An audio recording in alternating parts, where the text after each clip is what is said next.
अम्बरीश नाम के एक राजा थे, एकादशी का व्रत करते थे। एक दिन उन्होंने एकादशी का व्रत किया। द्वादशी के दिन अपने हाथ से गेहूं को पीसा, अपने हाथ से आटा को गूथा, अपने हाथ से रोटियां बनाई, अपने हाथ से सब्जी और दाल बनाई और अपने हाथ से रोटी बनाकर भगवान को भोग लगाते थे। अम्बरीश ऐसे राजा थे, भगवान से इतना प्रेम करते थे, इतना प्रेम करते थे कि वो किसी के आटे की रोटी नहीं बनाते थे। भगवान के बर्तन खुद धुलना, भगवान के दर पे झाड़ू खुद लगाना, इतना बड़ा राजा था। मतलब भगवान, याद रखना, मंदिर में जो आप झाड़ू लगाते हैं ना, वो भी पूजा का एक अंग है। भगवान के जो बर्तन धुलते हैं वो भी पूजा का ही एक अंग है। भगवान के लिए आप रसोई में भोजन बनाते हैं, आप भले अपनी रसोई में हो, मेरी माँ रोटी बना रही हो, पर भाव ये हो कि ये रोटी भगवान के लिए बना रही है, तो रसोई में रोटी बनाना भी पूजा हो जाएगा, ये भक्ति बन जाएगी। भोजन बनाइए पर भाव ये रहे कि ये भोजन भगवान के लिए, तो वो भोजन बनाना भी भक्ति हो गया। हाँ,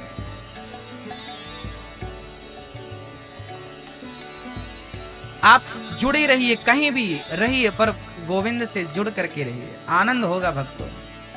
हाँ, श्री अम्बरीश जी जब गेहूं पीसते थे ना, तो सोचिए, जब भक्त इतना प्रेम करता है भगवान से, तो भगवान की क्या जिम्मेदारी है। भगवान स्वयं आते और जब राजा पसीने में डूब जाते और भगवान का चिंतन करते रहते और वो गेहूं पीसते रहते, तब भगवान स्वयं आते और अपने पीतांबर से हवा करने लगते। कैसे हवा करते? अम्बरीश को, अम्बरीशो महाभागा सप्त द्वीपवती मही। अम्बरीश को भगवान अपने पीतांबर से हवा करते थे। आहा, एक दिन अम्बरीश ने देखा कि हवा कहां से आ रही है। आंख बंद करके वो करते थे सारा काम, चिंतन में डूब के। आंख खोला तो भगवान बैठे, चरणों में गिर पड़े, प्रभु मुझ पापी को आपने और पापी कर दिया, आप मेरी सेवा कर रहे हैं, मैं नरक जाऊंगा प्रभु। तब भगवान ने हृदय से लगाया, अम्बरीश आप मुझसे इतना प्रेम करते हैं, मेरा तो बैकुंठ में जी नहीं लगता, बार बार आपके पास आने का मन करता है, इसलिए मैं आपका दर्शन करने चला आता हूँ। जब आप भगवान से प्रेम करेंगे तो वो भी आपसे प्रेम करेंगे। अहम भक्त पराधीना यस्वतंत्री वध्वजा। भगवान भक्तों के अधीन होते हैं मेरी माँ, भगवान स्वतंत्र नहीं है। नारद जी भी कहते ना, भगवान नारद जी ने कहा परम स्वतंत्र न सिर पर कोई, पर नारद जी की बात बिल्कुल गलत थी। नारद जी कह रहे हैं आप स्वतंत्र हो, पर भगवान से पूछा गया कि प्रभु क्या आप स्वतंत्र हैं, तो भगवान ने कहा नहीं नहीं, मैं स्वतंत्र नहीं हूं, मैं तो भक्तों के अधीन हूं। अहम भक्त पराधीना, मैं भक्तों के वश में हूं। अरे वश में नहीं होते तो जगत को नचाने वाला भगवान गोपियों के सारे पे नाच रहा है। गोपियां कहती हैं छाछ पिलाएंगी, जरा नाच को दिखाओ। ताही अहीर की छोहरियां छछियां भरी छाछ पे नाच नचावे। जगत को नचाने वाला अखिल ब्रह्मांड नायक आज किसके कहने पे नाच रहा है? गोपियों के कहने पे नाच रहा है। वो किसके लिए नाच रहा है? बोले छाछ के लिए नाच रहा है। छाछ, मही, मट्ठा, ऐसे भगवान। तो दो पहलू आप देखिए, एक ये था कि भगवान को लात मारा भृगु जी ने तो भगवान सहन कर लिया, और दूसरी तरफ अम्बरीश एक दिन एकादशी द्वादशी को ब्राह्मणों को भोजन करा रहे थे कि तभी दुर्वासा जी आ गए। दुर्वासा जी ने कहा मैं भी भोजन करूंगा। अम्बरीश बोले आइए, पर दुर्वासा जी स्नान करने गए, उनको टाइम लग गया और उस दिन तिथि की हानि थी, त्रयोदशी लगने वाली थी। कभी कभी तिथि की हानि हो जाती है, एकादशी के बाद सीधे त्रयोदशी आ जाती है, द्वादशी खत्म हो जाती है, 5-10 मिनट की रह जाती है, तिथि की हानि बोलते हैं उसको। उस दिन भी हानि थी, त्रयोदशी लगने के लिए केवल 5 मिनट बचे थे, और एकादशी का नियम है कि द्वादशी को पारण हो जाना चाहिए, है ना, पारण होना चाहिए। और एकादशी का पारण किस चीज से होता है? बोले चावल से होता है। एकादशी आपने रखी है तो द्वादशी को चावल खा के ही व्रत को तोड़ना चाहिए। अब अम्बरीश ने देखा कि संत जी को भोजन कराना है पर आने में देर लग गई। तब अम्बरीश ने भगवान शालिग्राम जी का चरणामृत पी लिया कि पारण कर दूं। उन्होंने चरणामृत पीकर पारण किया। दुर्वासा जी ने कहा मेरे आए बिना तुमने भोजन कर लिया। अपनी एक जटा उखाड़ी और पटक दी, एक राक्षसी पैदा भई और वो राक्षसी अम्बरीश को मारने चल पड़ी। पर अम्बरीश की रक्षा में स्वयं भगवान ने अपने सुदर्शन को नियुक्त कर रखा था। सुदर्शन ने जला दिया कृत्या को। अब अम्बरीश की रक्षा के लिए सुदर्शन दुर्वासा को मारने बढ़े। अब दुर्वासा जी चिल्ला रहे हैं, शंकर जी बचाओ। शंकर जी बोले, हमसे पंगा लिया होता तो बचा लेते, भगवान नारायण के सुदर्शन से कौन बचाए। ब्रह्मा जी बचाओ। ब्रह्मा ने कहा आना मत यहाँ। तब नारायण की शरण में गए दौड़े दौड़े दुर्वासा जी, हे प्रभु मेरी रक्षा कीजिए, मेरी रक्षा कीजिए। भगवान बोले क्या हुआ। बोले आपका सुदर्शन पीछा कर रहा, मुझे मार डालेगा। भगवान बोले कि देखो दुर्वासा जी, यदि आपने हमारा कुछ बिगाड़ा होता तो हम आपको निश्चित माफ कर देते, पर आपने बिगाड़ा किसका है, हमारे भक्त का बिगाड़ा है। उस भक्त का बिगाड़ा है जो हमें बहुत प्रेम करता है, इसलिए सुदर्शन को अब मैं नहीं रोक सकता। तो बोले कौन रोकेगा। बोले मेरा भक्त कह देगा कि सुदर्शन रुक जाओ तो ये सुदर्शन रुक जाएगा, मेरे कहने से नहीं रुकेगा भी। तब ये भागवत में लिखा है, ये भागवत की चर्चाएं हैं, नवमें स्कंद की चर्चाएं हैं। तब दुर्वासा जी अम्बरीश के पास दौड़े दौड़े गए और चरणों में प्रणाम किया।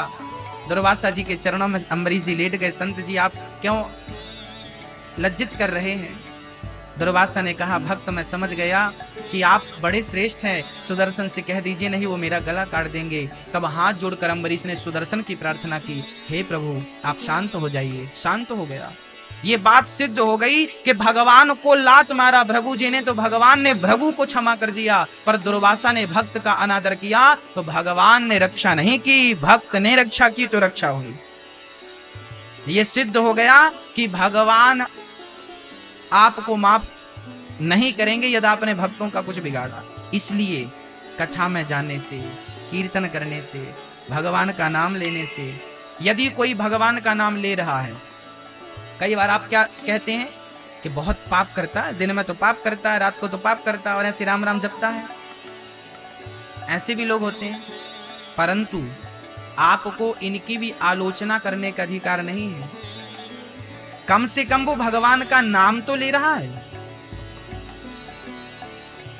हाँ चलिए माना कि उसने पाप बहुत किए हैं,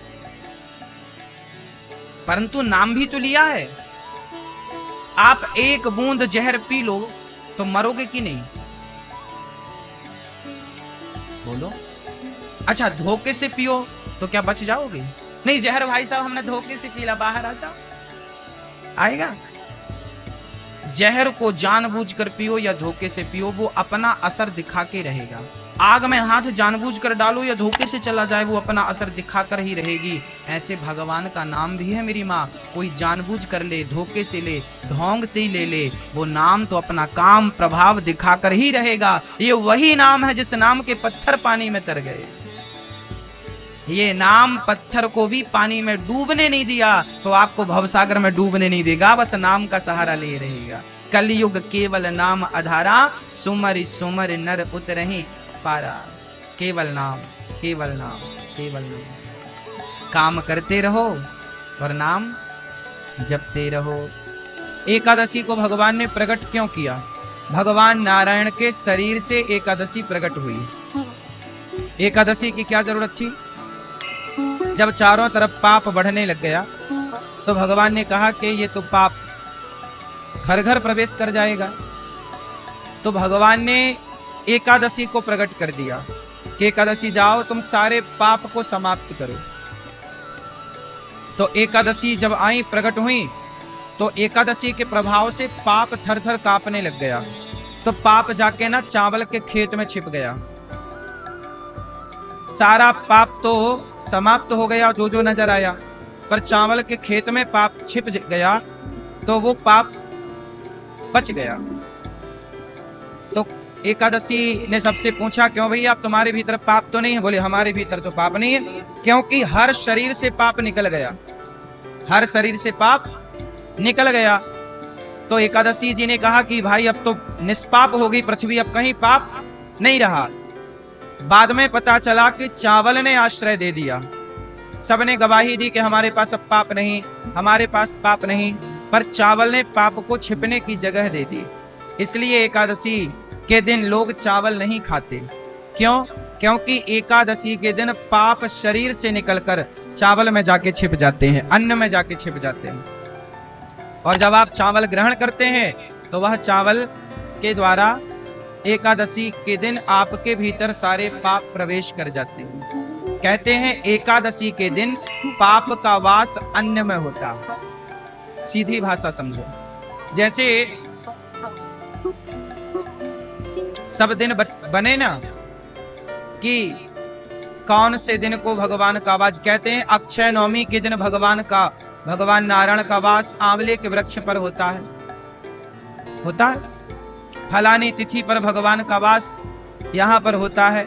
उसी तरह एकादशी के दिन पाप का वास अन्न पर होता, इसलिए कहते हैं कि एकादशी के दिन अन्न नहीं खाना चाहिए।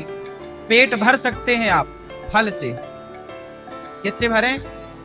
फल से भर सकते हैं, इसलिए बोलते हैं फलाहार। क्या करना चाहिए? फलाहार, फल का आहार, अन्न का आहार नहीं एकादशी के दिन। तो ये शास्त्रोक्त प्रमाण हैं, बातें हैं, इन्हें मान लेने में भी कोई बुराई नहीं। तो एकादशी के दिन चावल क्यों नहीं खाते? बात समझ में आई? पाप का वास होता है, इसलिए आपको शास्त्रों का और सनातन संस्कृति का पालन करना ही चाहिए। एकादशी के दिन किसी के घर में भोजन ना बने, सब फलाहार करो। आज के दिन ज्यादा से ज्यादा कीर्तन करो, भगवत चिंतन करो, भगवान को ज्यादा से ज्यादा समय दो, भगवान को समर्पित कर दो। महीने में 2 दिन, 2 एकादशी, कृष्ण पक्ष की, शुक्ल पक्ष की 2 एकादशी, तो महीने के 2 दिन भगवान, बाकी 28 दिन आप अपना काम करो, खूब प्रेम से काम करो, पैसे कमाओ, काम करो। 2 दिन भगवान को, तो भगवान का स्मरण कैसे करें? अभी यहाँ पर ना एकादशी के दिन, आज तो एकादशी, अभी 10 तारीख को यहाँ 2 गरीब बेटियों का विवाह है। यहाँ गौरी गोपाल में जो माँ बाप असमर्थ होते हैं, गरीब होते हैं, ऐसी गरीब परिवार की बेटियों का विवाह गौरी गोपाल से होता है। पहले भी कई विवाह हुए, अभी भी 2 विवाह हैं। तो आप लोग भी आज एकादशी में संकल्प ले सकते हैं कि हम किसी गरीब बेटी का कन्यादान करेंगे, हम सहयोग करेंगे उस बेटी के विवाह में। तो आप सबके सहयोग से ही यहाँ बेटियों का विवाह होता है, तो आप भी जुड़ सकते हैं। छोटे से गांव में पीपल की छांव में, छोटे से गांव में कदम की छांव में, आजा राधा तोहे श्याम बुलाए।